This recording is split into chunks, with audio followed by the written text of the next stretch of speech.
మంది అడ్డం పడ్డా ఎంతమంది కాళ్ళల్లో కట్టెబెట్టాలని చూసినా ఇయాలటికి ఇయాల 18,000 కోట్ల రూపాయలు ఇయాల రైతుల ఖాతాలో మనం వెయ్యడం జరుగుతుంది.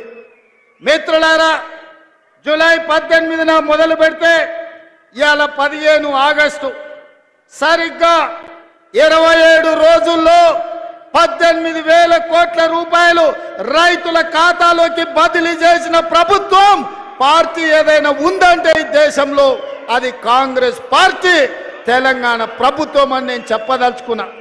నేను సూటిగా సవాలు విసురుతున్నా. తాటి చెట్టు లెక్క పెరిగితే సరిపోదు, దూలం లెక్క ఉన్నావు, దూడకున్న బుద్ధి కూడా లేదని ఆనాడు హరీష్ రావు సవాలు విసిరిండు.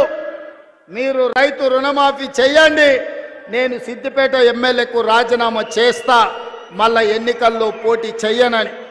ఇవాళ ఈ వైరాగడ్డ మీద నుంచి ఖమ్మం ప్రజల సమక్షంలో హరీష్ రావు, నీకు సీము నెత్తురుంటే, సిగ్గు లజ్జ ఉంటే రాజీనామా చెయ్యి. నువ్వు కూడా నీ మామలకనే సిగ్గు లేనోనివైతే ఏట్ల దుంకి సావు అని చెప్పి నేను ఈ సందర్భంగా చెప్పదలుచుకున్నా. ఆయననే నేనన్నా, హరీష్ రావు సిద్ధంగా ఉండు, సిద్దిపేటకు పట్టిన శని పీడ చీడ విరగడవుతుంది. 15 ఆగస్టు లోపల 2 లక్షల వరకు రుణమాఫీ చేసి తీరుతామని మాట ఇచ్చిన ఇవాళ 15 ఆగస్టు నాడు మళ్ళీ అదే ఖమ్మం గడ్డ మీద నుంచి ఇవాళ సవాలు విసురుతున్న హరీష్ రావు, నీలో చీము నెత్తురుంటే నీకు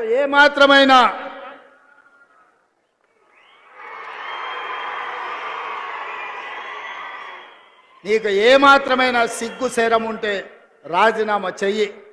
నువ్వు ఎట్లాగూ రాజీనామా చెయ్యవు, నీది సిగ్గులేని జాతి.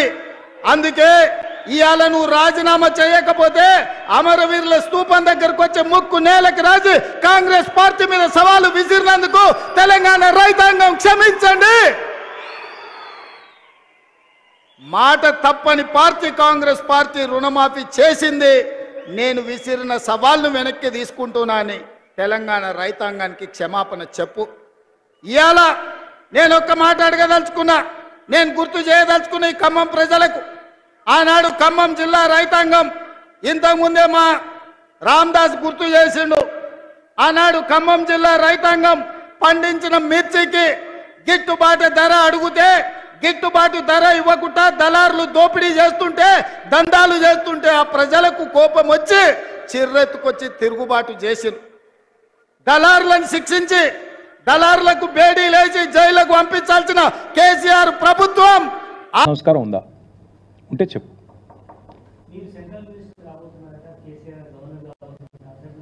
రేవంత్ రెడ్డి గారు అమెరికా అధ్యక్షుడు కాబోతున్నాడు, నేను కూడా చెప్తా. ఏముంది స్టోరీ దీన్ని అంటే చెప్తున్నా. రేవంత్ రెడ్డి గారు తొందరలో అమెరికా అధ్యక్షుడు కాబోతున్నాడు. మొన్న ఆయన ఎవరు చెప్పింది కదా అక్కడ మీటింగ్లో, KGF లో వెళ్ళను, మనోడు ఎవడో అవుతాడు అమెరికా అధ్యక్షుడు అని. ఈయన అవుతాడేమో మరి.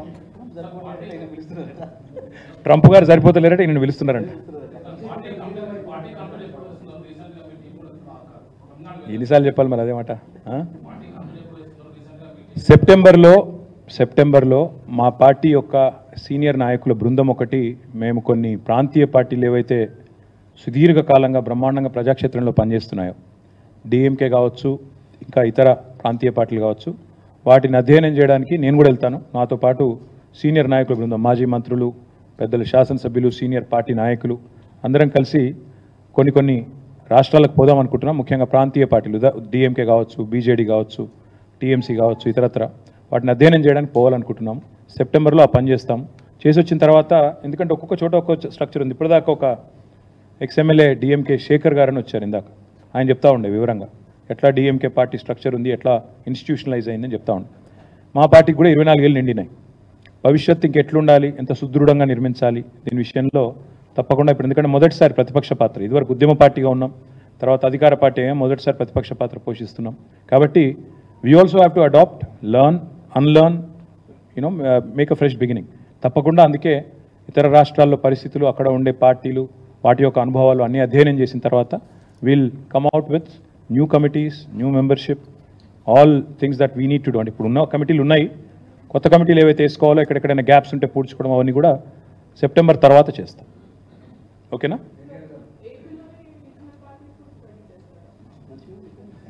మంచి ఎక్కడున్నా నేర్చుకోవడం తప్పే ఉంది.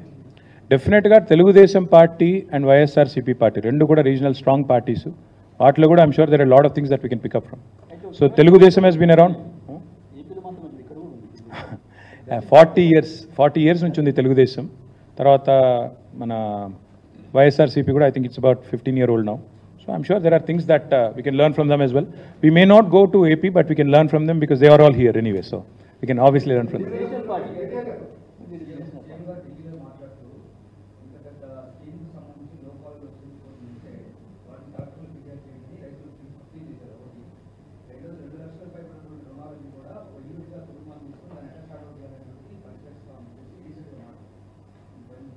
ఫస్ట్ ఆఫ్ ఆల్ అదే పెద్ద మోసం అంటున్నాను నేను. 2 లక్షల రుణమాఫీ అనేది పెద్ద జోకు, ఈ దశాబ్దపు అతిపెద్ద మోసం. ఎట్లా అంటే ఇప్పుడే చెప్పాను నేను మీకు, ₹1,00,000 కేసీఆర్ గారు ప్రభుత్వం రుణమాఫీ చేస్తే 17,000 కోట్లు ఎట్లయితుంది? నువ్వు 2 లక్షల కోట్లు చేస్తే 17,000 కోట్లు ఎట్లయితే ఎట్లా చెప్పాలా? దాన్ని ఎట్లా అర్థం చేసుకోవాలా? 22 లక్షల మందికి రుణమాఫీ చేసి నేను మొత్తం ఉన్న 50 లక్షల మందికి రుణమాఫీ చేశానంటే అది జోక్ కాదా, మోసం కాదా? But first Revanth Reddy come to the understanding clear term. 40,000 నుంచి 35కి ఎట్లా తగ్గింది, 35 నుంచి 31కి ఎట్లా తగ్గింది, 31 నుంచి బడ్జెట్లో 26,000కి ఎట్లా తగ్గింది, ఇప్పుడు 17,000 మాత్రమే పూర్తి చేసి 17,934 మాత్రమే పూర్తి చేసి ఎందుకు పచ్చి అబద్ధాలు చెప్తున్నావు? ముందు దానికి సమాధానం చెప్పమనండి. మిగతా విషయాలు తర్వాత ఏమైనా మాట్లాడుకోవచ్చు. పచ్చి మోసం ఆయన చెప్పింది.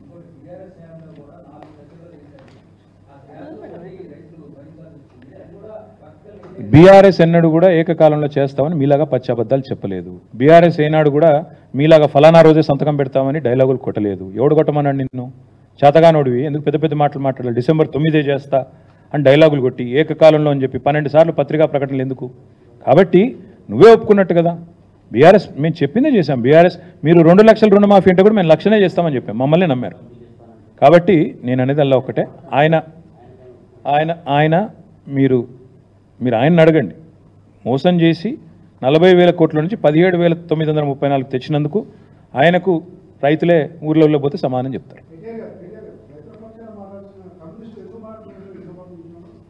వాళ్ళని అడగాల, నాకేం తెలుసు అన్న.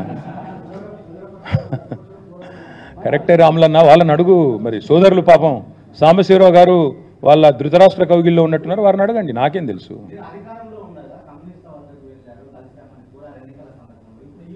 రైతుల దగ్గరికి పోతాం, కలిసి రమ్మని కొడతాం. రైతుల దగ్గరికి పోతాం. ప్రజల తరపున ఎవరికి కలిసి వస్తానంటే కలుపుకుంటాం. ప్రధాన ప్రతిపక్షం మేము. ఎవరైనా కలిసి వస్తాం, మీతో కలిసి పని చేస్తాం. రైతుల దగ్గర మంచి పని చేస్తున్నారు, రైతుల కోసం పోరాడుతున్నారంటే కలుపుకుంటాం, తప్పేముందన్న.